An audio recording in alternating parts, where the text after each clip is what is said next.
So you've seen the headlines. The Fuji X100VI is the most popular camera launch of all time, and now everybody wants one. The pre-orders are just out of the roof. It's gonna be months, years even, until you're gonna be able to get your hands on one. So you're probably asking yourself, do I need to buy one? Do I need to get my hands on the X100VI? No.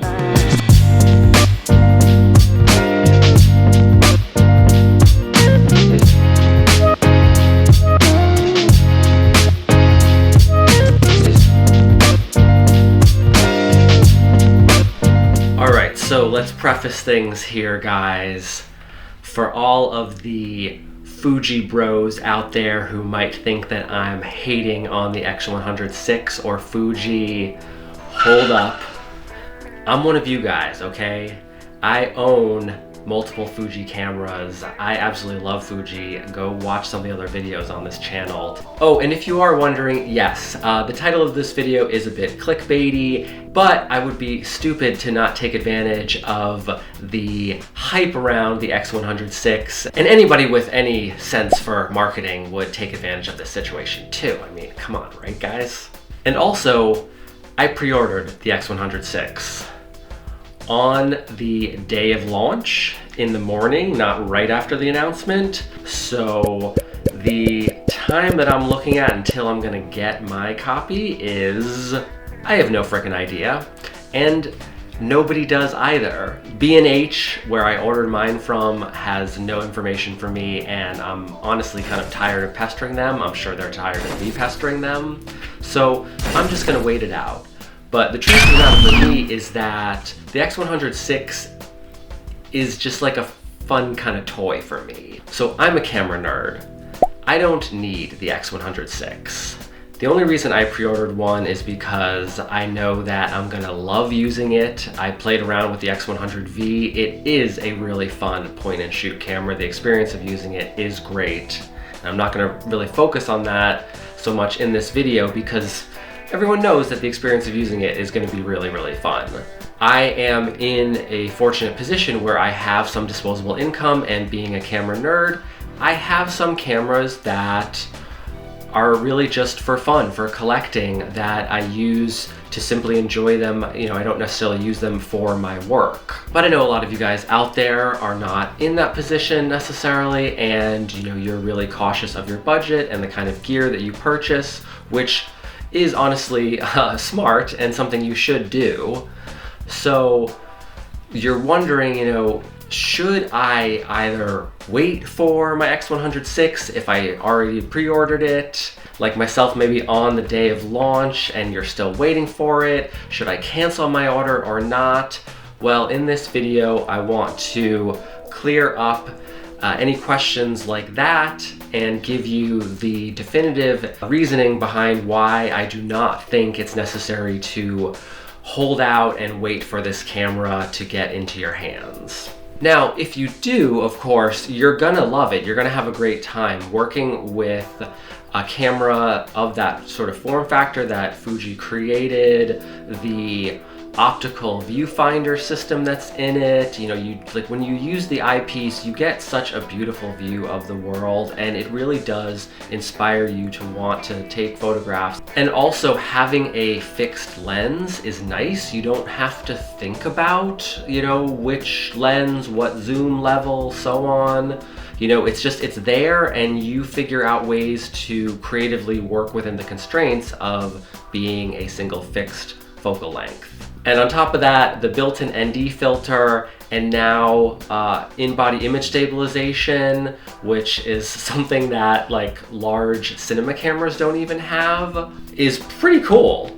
I'm not gonna lie there. I mean, it is only like 1 or 2 stops of ND, so you know, it's not gonna give you like a nuanced kind of ND filter experience. And you know, in a pinch, it's a pretty nice little tool to have up your sleeve. And I've said this many times before, I love Fuji color science. It is absolutely the best for photographs, and the way that you can add or change those film simulations, the kind of presets that Fuji has, put into their cameras.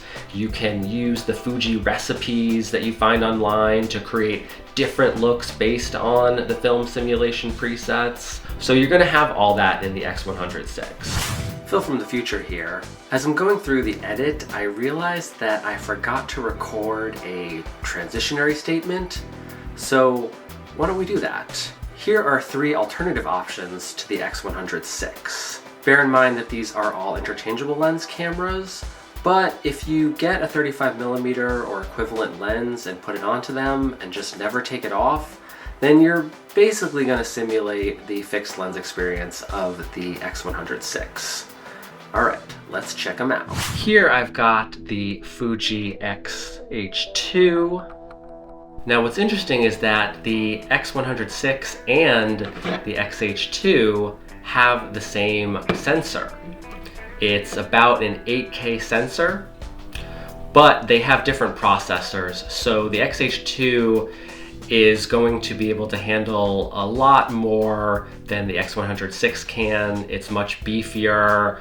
It uses faster recording media, so the video and to some extent photo capabilities are going to be much broader.